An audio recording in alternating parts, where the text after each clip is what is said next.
Everyone's looking for a savior in the Cleveland Guardians lineup in 2025. Well, one of those guys is hurt, but there are some guys who are coming back. We'll talk about who's hot, who's not, who's healthy, and which prospects we think can help the Cleveland Guardians in 2025. Tanner Bobby of the Guardians, and you're listening to Locked On Guardians. You are Locked On Guardians, your daily podcast on the Cleveland Guardians. Part of the Locked On Podcast Network, your team every day.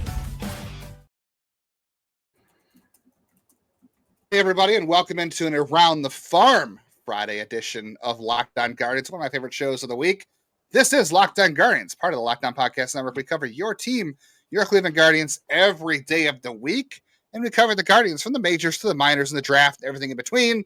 You're not going to find deeper and better analysis on the entire organization than here on Locked On Guardians. I'm Justin Lada, one of your two co-hosts here. I have been writing analysis and scouting reports about the Guardians minor league system since 2007. You can find some of that work over at the Morning Journal, the News Herald, and my Substack next year in Cleveland. And here today and every day with my co-host, Jeff Ellis. Not friend today, no. Oh, I did something. Still friend. I just in many things today. Coach soccer, did some teaching, turned about mean average distribution. Right? Did I get the name right? But I did trivia today. That was what I did. I am Jeff Ellis, one of the first people Locked On decided need to be a cornerstone of their baseball broadcasting network when they expanded some 6 years ago into baseball. Before that, I was nationally recognized writer at Scout and 24/7, focused on prospects and the draft. Let me just adjust my camera here for a second. And I want to thank you for making today's podcast your first listen today and every day, wherever you get podcasts, as well as a shout out to all of our everydayers. I still see John is crushing everyone else in the comments on YouTube. So he is the king. If you come at him, you best not miss. Yeah, John's always got a good comment for us. On today's show, we'll talk a little about the draft. We're going to talk about who to watch in the draft. There's been some mock drafts out there. Jeff and I will react to some of those and talk about who we're watching. The draft is not far away, so we're going to dig into more of that as the season goes on. We'll talk about more of the Guardians minor league system. We'll talk about what trade assets they might have and what the trading deadline might look like for baseball and the Guardians. But we'll start today's show with who's hot, who's not, who's healthy, and who we think is or isn't coming up in the minors for the Guardians, looking at their system this year. Before we get into it all, I want to let you know today's episode of Locked On Guardians is brought to you by FanDuel. Right now, if you're a new customer, you can get $200 in bonus bets when your first $5 bet wins. Great time to take advantage of a good offer over at our friends at FanDuel. All right, Jeff. Travis Bazzana. Let's start at the top here. Travis Bazzana not playing. Probably not an option for the Guardians this year, but you know what? There are people who are out there kicking him when he's down. They're just enjoying themselves kicking Travis Bazzana when he's down. I don't like that. I am not a fan of that, and I really wholeheartedly disagree with this most recent analysis of Travis Bazzana. Yeah. Listen, Keith Law is an original. That's the best way I'm going to put it. He does a lot of things that are different. He has his own point of view and he sticks to it. Baz is having a solid year. He has, I was trying to find him on here. Like he's got a 120 plus.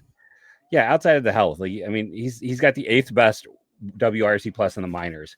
So before we act like he's had a bad year, which a lot of people who are not happy because they wanted, another player last year will point out, I don't know how you can put Baz, 15 spots below Charlie Condon, who had literally the worst debut I've ever seen for a top 5 pick, playing, and then has played in the complex league this year and low ball this year and doesn't have a combined 800 OPS at those two levels. It's just silly. And I'm going to point out again, Keith Law a year ago had Rocchio 13th overall on his list, and it didn't make any sense. That's in all of baseball. 13th best prospect. He's back in AAA. Oh, he's crushing it in AAA. Maybe he meant 13th best prospect in AAA. Maybe that's what he meant. Jose Tena, kept stumping for him, who looks like a utility guy. Just a lot of weird choices over the years and a lot of weird guys he excludes. I don't want to seem like I'm a Keith basher, and I know it's coming off that way. I think he's an interesting guy. I follow him on Twitter. I've gotten great games thanks to him. Baseball highlights I got behind me over here. I first heard about that from him. He was the guy who replaced Callis, who replaced Sickles, who were the beginning of me doing prospect work. But should I phrase this? This is going to come off really bad. I read Keith's stuff because it won't influence me.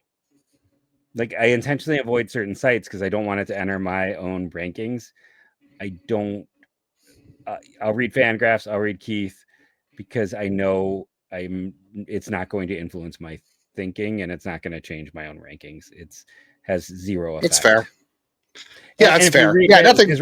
His wasn't anything he saw with Bazzana. He was not a guy who was high on him a year ago, and then he's like, well, some of my reports have been very negative. It's like, well, who are you getting reports from? Like, yeah, look, there's definitely some issues with Bazzana for sure. Yeah, like there is, yeah. I think there is some steepness to the swing. I think that's something he'll have to work on when he gets back. You know, that's something he worked on in college, and it was supposed to help him hit more fly balls, and it has.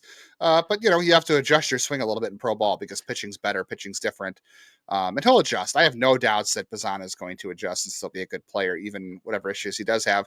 I see a lot of the issues from him being were passivity and pitch selection, and just being too passive overall and being caught in between. So yeah, I'm not worried about that. And, yeah, it's no disrespect to Keith. Like Keith's, you know, like you said, is an OG. He's been doing this for a long time. And give him credit for sticking to his opinions, whether they are unpopular or not. But yeah, the defense is still work in progress. Like I wouldn't really necessarily say that was wrong. Like I don't think he's a left fielder, but like you and I both said, like he might do better in the outfield. But right now, second base is pretty clear for him, except for the fact he's on the injured list. All right, yeah, I don't have any ill will towards Keith. We just disagree on this. We just disagree on a lot of things. That's okay. Everybody's got their own. I don't want to say agenda because that makes it seem like he's out against them. It's not agenda, but everyone's just got their own personal opinion, and that's where he is. But other than that, I like Keith, and I like the reading, at least from an entertainment. He takes standpoint. Big swings. On the other side of things, he does, yeah, and that's something that's interesting in this industry. Guys who are coming back. We've had some questions about George Valera, Jeff, who is, admittedly crushing it in the complex league, but it's the complex league.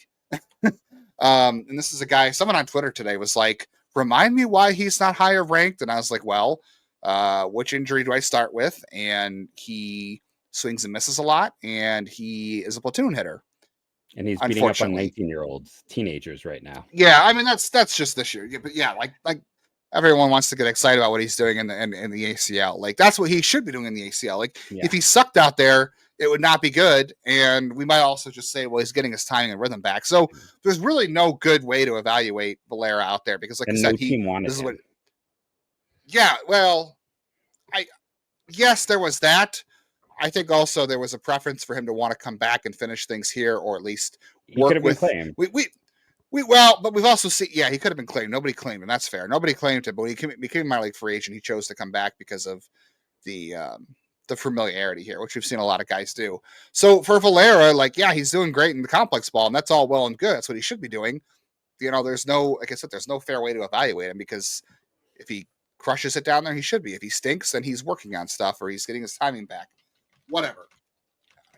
I don't think maybe there's an option for him to be an option this year at some time if he comes back and crushes it, but I don't see how he leapfrogs the Lada or Kafis. Like he's also not in the 40-man roster, so I don't see how Valera gets himself back into the conversation above those guys. Like you could convince me that he is an option over Johnathan Rodriguez because I just don't believe in Rodriguez, and the Guardians have shown that Rodriguez is not a priority to them. So you could convince me of that, but I think Rodriguez is well behind the Lada and Kafis as far as that goes. So yeah, it's great. He's doing good, but there's still a lot of barrels in front of him to get back to anything close to what he was before. And that was a fallen prospect at that point. Yeah. And he hasn't been good in AAA the previous 2 years. You and I strongly disagree. He's a non-prospect to me. Like if no team's willing to take that gamble. Prospect. No, I think he's a non-prospect at this point. He definitely is a non-prospect. Yeah. Yeah. All right, we'll talk more about the Guardians minor league system. We'll get into a couple other guys. We'll talk about who could be trade assets for the Guardians this year, what the trading deadline might look like as we start to get into summer. So that's coming up next on today's Locked On Guardians. This is our newest sponsor, Trade Coffee. I've got it right here. I got the Space Cadet. Some of you might argue sometimes on the show I am a Space Cadet. If you're curious about the flavors and tastes in this one, this is Clementine Nougat and burnt sugar. It's part of a fun routine for me on the weekends. It's my treat to myself, is the trade coffee. I get it down. I've got the whole beans in here. I can pull some out. My kids love grinding it with me, and then we'll grind up these beans. I will make myself a cup each day, and as part of my my morning routine. Trade coffee's great. I was so excited to get this in the package. Just opening it now, I want to take a big sniff. That's great. And here's the nice thing: whether you're a cold brew fan or pour over purist, they've got a roast you love. Again, clementine, nougat, and burnt sugar. And if you don't like it, you can send it back. They have a whole thing. The first, they have you take a quiz. They're all about making sure that you find the right. Here it is. If the first match isn't perfect, Trade will replace it for free until you get it right. So the big thing here, if you're intrigued, head over to Trade Coffee. Look at all their great flavors. Take the quiz. It takes 1 minute to get matched. And right now, Trade Coffee is exclusively offering our customers 50% off a 1-month trial at drinktrade.com/LockedOnMLB. That's TRADE.com/LockedOnMLB for 50% off your 1-month trial. Drinktrade.com.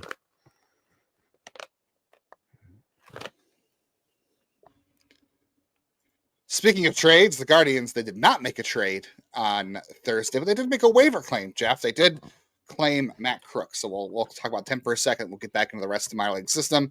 Matt Crook is a 30-year-old. Jeff's got a little more interesting backstory on Matt Crook. But what I will say about Matt Crook, my thoughts on this is he's a lefty who has very limited major league experience. He is having a decent year in the Pacific Coast League, which is a hard league to pitch in. Has some control issues, is a ground ball machine. My thing on this, Jeff, is this is a depth move, so we're not going to get super in depth about this. But my thought here is I feel like this doesn't mean anything good for Eric Sabrowski. Like if Eric Sabrowski was coming back, what's the need for Matt Crook on the 40-man roster besides roster fodder? I think the need is he's just a high ceiling arm. I think this is just taking a gamble on a guy who misses bats at a high rate, and maybe they see something they can fix, right? Like that's the one thing you're always like, okay, we'll see. Like, Cody Bolton is a low ceiling guy. Like they need a depth. Matt Crook is a high ceiling guy. His command and control are both like 30 grade, if that. Like his control is atrocious. Like this is a guy who I thought was going to be a top 10 player in his draft class as a college junior and went in the 4th round because he was unhealthy as a sophomore and had a great freshman year, but then just walked everyone. So maybe they see something. He's on his 5th organization because it's a special arm. It really is. But I don't know if you can rebuild him from the ground up or what you can do, but he's interesting. You want a long shot bet. This is a long shot bet, but maybe they see something they can do there. Because if you fix him and you turn him into a lefty reliever, I would make a case that I don't think you can fix him, but if you could, I think he'd be the best lefty in the pen. Even above Heron, wow. And I think part of it too is Joey Cantillo is being stretched out as a starter, so you're losing one left-handed relief option because there is none in the minors right now. Like they don't have anybody. Parker Mashinsky and Andrew Misiasek are not major league options. Colby Allard's a long guy, and Sabrowski unfortunately is hurt. And I just worry about Sabrowski not coming back. This is why they're maybe making that move. We haven't heard about anything about Sabrowski in a while. We've heard, about Bieber and Means and whatever, and Stefan, who isn't back yet, surprisingly. But we've heard like updates on what they're doing, but there's been zero updates on Eric Sabrowski. So that makes me worry a little bit. Jeff, let's get to a couple more minor league guys. Let's talk about who is doing well in the minors and who could be trade assets. Because I want to start with this. The way the system has unfolded this year, like Angel Hanau should be back to an affiliate relatively soon, which is good. Bazzana is not going to be back till like August. The Lauder's back. That's great. They've had a lot of guys hurt, like Jason Churio's rehabbing, right? Braylon Dowdy is still in Arizona, or I'm sorry, is in Lynchburg, and he's doing okay, but he's had an up and down year. I was coming into the year thinking that like CJ Kafis would be a guy who would be an attractive trade chip for them, and he's played very well, but I almost wonder if that's a guy they can't trade now. So I'm kind of looking around, like who are the guys in the minors they can really use in a trade? Like maybe there's Hanau, but they don't have an answer in the middle infield. So maybe you can't trade him because Arias and like Brito's hurt and Bazzana and all these other guys. Like maybe they can't trade Hanau now. And There's really not a whole lot of pitching development down there, and I don't know if you could trade Kafis now. So I'm kind of wondering who are the guys that as we move into summer are really trade assets for the Guardians. I mean, I guess the bigger question is like, does it even matter? Like when you look through, it's like you look at the AL East. Well, they're going to do something. Well, none of those teams are selling in the playoff race. Yeah, I just I'm like, from that standpoint, that's from that point, it's like no one in the AL East. They're not going to trade in the Central, the AL West. The Angels have never sold correctly like they're supposed to. The Athletics are trying to build towards the future, and the other three teams think they're in the playoffs. The NL East, you got the Miami Marlins. Washington's trying to take a step forward this year. No one's selling there. The NL Central, I don't know if there's a seller there. You've got the top three teams who have all been recent playoffs. Tito didn't come back to be part of a sell-off. And Pittsburgh has a GM on the hot seat. And the NL West, four teams competing in the Colorado Rockies, who last year chose to keep Brendan Rodgers and Cal Quantrill rather than get lottery tickets to just cut them at the end of the year. I don't know who you're going to trade with. Like, I don't know what the market is. I don't know, what you're hoping to flip or do. It's like, they've had a lot of history with the San Diego Padres, but the Padres need bats now more than anything else. Like they have a lot of their own bats. On the hot seat too. Yeah. So it's like, even if you're trying to do a 1-for-1, the other part too is like, I don't know if this team has depth on the major league roster to trade from. Like it's got to be a prospect trade. And, I think honestly, like the prospect pieces are what did we see a year ago? It's the recent prep arms. Like it's Doughty. It's Mobley. I think Mobley might be one of their most interesting trade. They paid him like a early second round pick. And he was a guy who did have first round talk at one point. And, who hasn't pitched this year, by the way, at all. Yeah. Hasn't pitched once. And Cam Sullivan, another guy who hasn't pitched, Who's right? Hurt. He's hurt. Yeah. Okay. And then we had Oki and Doughty. Was there a fifth prep arm that I'm blanking on, or was it just those four? Yeah, Jacob Remley, the Hawaii kid. Yeah. Okay. Yeah, it's like, but he's pitched, but nothing special. Yeah. So you're kind of hoping to find that team, but I mean, I just don't see the partners. I think that's going to be the biggest thing. You got a lot of hot seat GMs that aren't, people have brought up Baltimore. I mean, it's a new owner and they spent a lot of money and it's gone poorly. Baltimore isn't going to sell off. They're going to hope to turn it around because thanks to all these wild cards, like games out of the first place. Yeah. That wild card. Yeah. I mean, it's was it the worst? Okay. So the Chicago White Sox are 12.5 out. The Athletics are 11. I mean, the Angels are 5 out. Texas is 4. Toronto's 2.5 and they're a hot seat. Tampa, people have talked about, Tampa's 2 games out of the wild card right now. Yeah, they're in it. Yeah, for sure. Yeah, it's going to be hard to find trade partners. Yeah, like you said, the Pirates, their GM's trying to save his job. The Rockies don't have much to trade. Like you and I have been talking about Ryan Feltner for years, but they just don't do anything. The Marlins will for sure be selling anything they can. I just don't know what they have. Like there's Ryan Weathers, and I think he's been hurt this year too. The Marlins might have some pieces, but nothing big. Stowers is the guy people will bring up. I don't know. I don't really know how. It's high too soon for BABIP. that conversation. High BABIP. Yeah. It's There's I'm not sure there. Yeah, like you said, the Reds, the Brewers, they're not selling. You're not trading with the White Sox. They won't trade in division because they're silly gooses. Yeah. And the Athletics, I don't know. I don't think they're trading either. But if they do, they might have some pieces, but they just haven't. They're not going to sell their central guys though. Like they're not going to trade the good guys. No, like, those are part of their core for the future. They're all locked up for the Vegas move. Right. Yeah. That's the big thing for them too. So we can't entice them to trade Nick Kurtz yet. No. Okay. Thought I'd just try. I haven't seen anybody else talking about it, Jeff, that talk about trading for Nick Kurtz. So I thought I'd bring it up as a shot in the dark. Maybe they could talk with Arizona again, figure out another trade. Yeah, they should make a trade with Arizona that no one's talking about. Okay, so there might not be a lot of partners out there, but who did the Guardians have to kind of to trade? Like guys I'm looking at that we didn't get a chance to talk about in the first segment is Kahlil Watson. Like Kahlil Watson has gotten interesting this year. He's still only 22. He just turned 22 last month, and his strikeout rate in his second year in AA has dropped 3%. The walk rate's gone up, and it looks like by hitting less fly balls, he's actually doing better. He's probably adjusted the launch angle on his swing a little bit, so he's not just hitting everything in the air. He's hitting more line drives. He's still pulling the ball a ton, but he's hitting the ball up the middle a ton too, which is good. I'm really intrigued by what Kahlil Watson's doing this year. Like these are really solid improvements. This is a guy with a high level of athleticism and was a really highly thought of prospect. Like, If he turns a corner, he gets really interesting. He's only an outfielder now. I should probably talk about that. He is no longer an infielder. He is strictly an outfielder, which is fun because this team needs outfield prospects. But the way he's hitting, I'm really.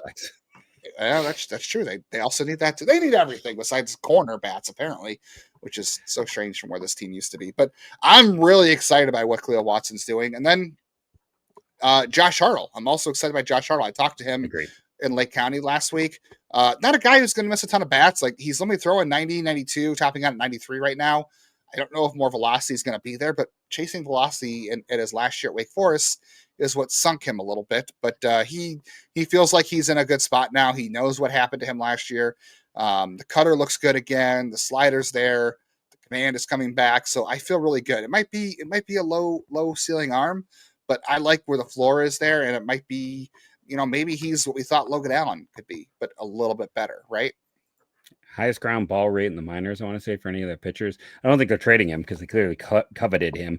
And I guess that's like Watson's really interesting, but I'm like, he's a part B, right? That's why I think like, is it Watson and Mobley? Like, because that's like Clemmy pitched pretty poorly last year, but he was an exciting ceiling guy because he was a lefty with Welbin Francisca.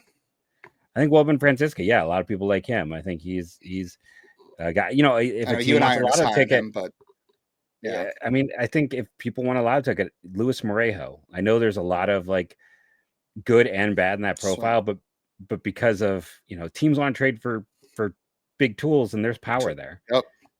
And they need those guys. They haven't had those guys in the system. And Rosario, who they got, is another guy. Yeah, the tools stand out. Yeah, he's moved up for me. He has moved up for me this year.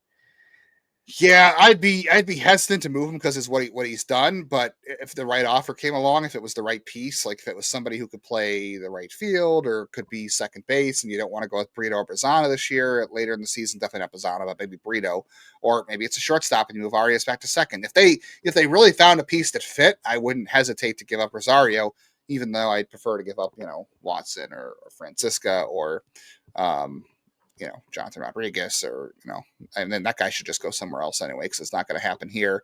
And there's Austin Peterson, who I wouldn't trade either, but yeah, it's not, you can't trade Churio because he's been hurt too and hasn't played well. So it's a limited system to trade from, but there are some guys, but like Jeff said, there's, as far as the trade deadline is concerned, it may be a pretty weak class in terms of who you're trading with. All right, well, we talked about some of the draft picks the Guardians made last year and how they could be trade pieces this year if the Guardians can find a trade partner. Who are some of the draft targets that Jeff and I are looking at this year for the Guardians, with the draft coming up on, close to 6 weeks away at this point? So we'll talk about that. It's getting there, man. It's creeping up. We got to talk about some mocks, some picks, some players that we're talking about and looking at coming up next on today's Locked On Guardians.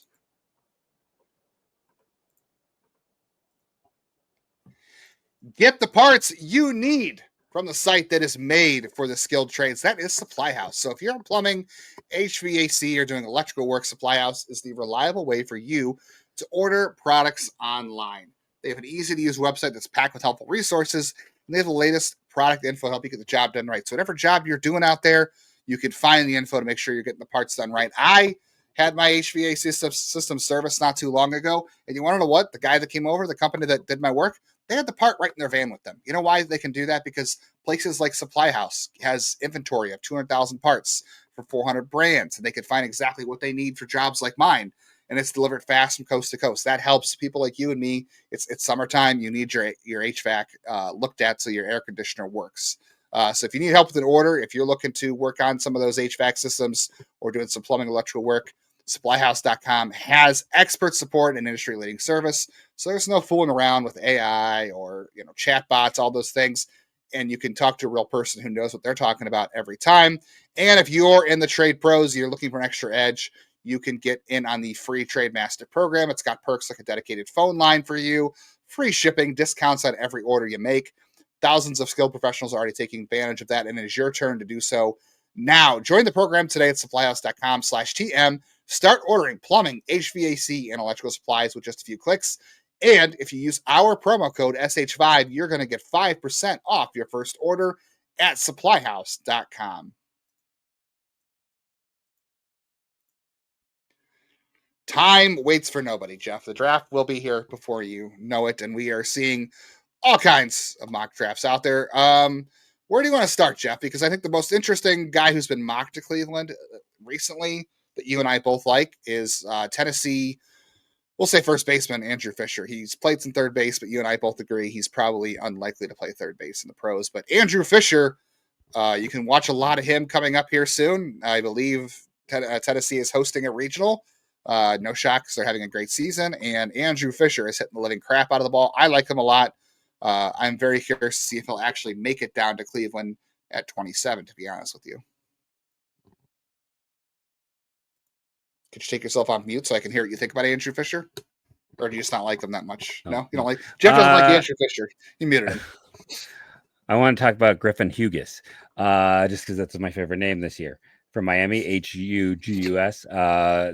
But no, in all honesty, like I think Fisher is a top 10 player in this class. I know I am in the overwhelming minority, and that is a group of I think one. I'm with you. Like I think Fisher and Devin Taylor are like borderline top 10 guys, in my opinion, that no one agrees with me on. I was kind of curious.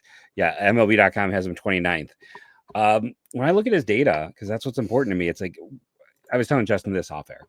What I am looking for is kind of multifaceted. One, like I thought I really like Ike Irish. I don't want to mess around with Ike Irish because he probably got to fix his swing because his launch angles are terrible. And then like, Merrick Houston's going to go high. He's improved his 90th degree exit velocity. So instead of being the worst in Division I, it was 5th worst. Like you need guys who hit the ball hard. And then like Nolan Jones. So Nolan Jones hits the ball hard and he has a solid launch angle, but he doesn't barrel enough. And that's why you're not getting good results from Nolan Jones. So zone whiff and chase, I am still looking at that stuff because if those are ugly, but I'm like okay with those being closer to average. I'm looking for guys who hit the ball hard and barrel it. That's going to lead to good results. A barreled hard hit ball is how you get to the best result possible.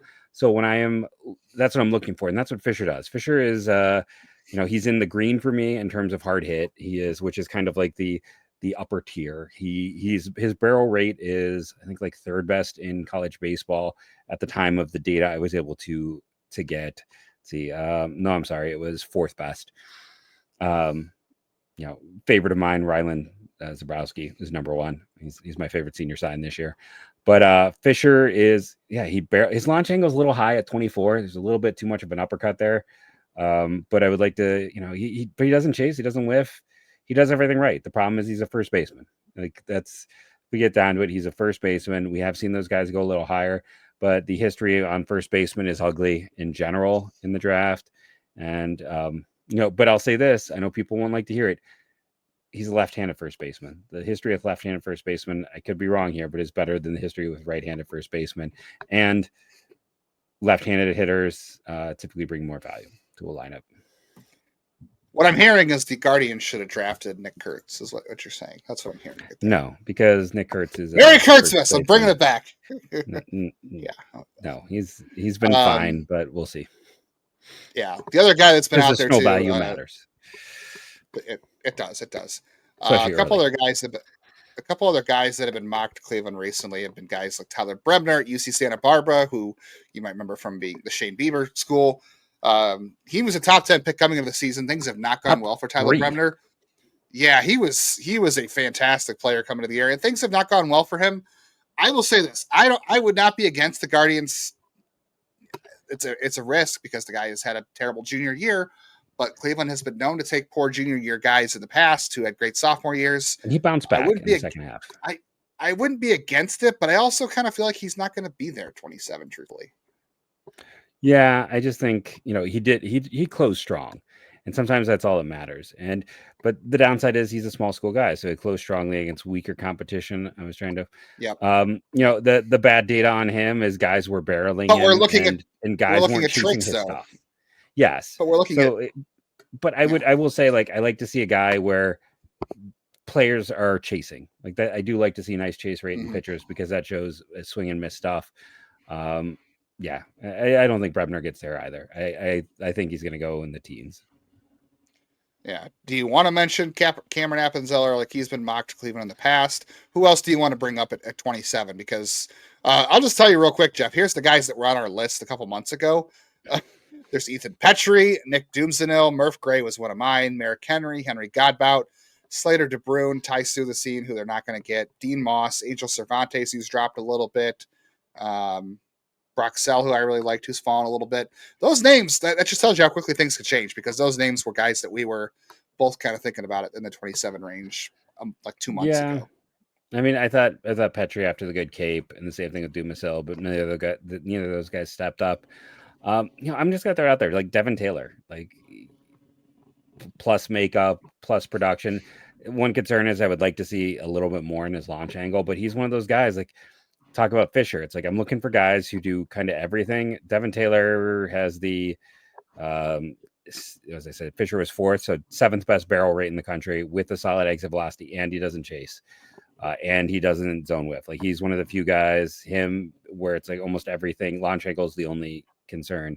A fun name just to watch is Brent Iredale from Arkansas, because Arkansas is another team, another Australian who does everything except for he's got a little bit of a zone whiff, but honestly, and that's a bit of a concern, but low chase, really high exit velocities, perfect launch angle, high barrel rate, third baseman, right-handed bat for those who care. I think that's just a fun name to throw out there. And Ethan Hedges is another guy I'm kind of enjoying watching in small bits this year. But we'll continue to talk about draft when we have opportunities.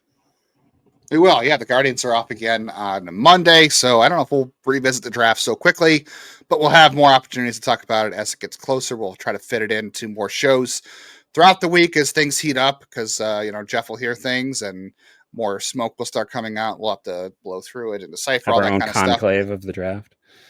Yes, absolutely. We'll wait for the white smoke to come up to see who the Guardians take, and this year we'll have to wait a little bit longer to figure out who that's going to be. All right, we'll be back with you on Monday morning headlines from the Guardians Angels series. Mike Trout's coming off the IL for that, so that should be interesting. We got Tanner Bybee bobblehead day on Saturday. Let me know if you're going to be there. I will be there, of course. We'll do a mailbag next week. I haven't done a mailbag in a while, plus there's an off day. We'll do that on Monday. And then at some point, we'll have to get to our 2-month evaluation. We're about to hit June, so we have to do a evaluation of where the Guardians are and if our expectations of the Guardians have changed after 2 months of baseball. Talking about the Guardians draft, the minor league system, trade targets, and guys who could help the system or help the major league team out this year, whether it's the actual team or as a trade piece. On today's Locked On Guardians, thanks for being with us. We'll catch you again next week. Have a good weekend. Remember to rate and review, download daily, do your part. There's so many ways you can help the show. Tell a friend. Watch every single one. Always download. Set automatic downloads. Thank you for all you do to all of our everydayers. And go Guardians, go.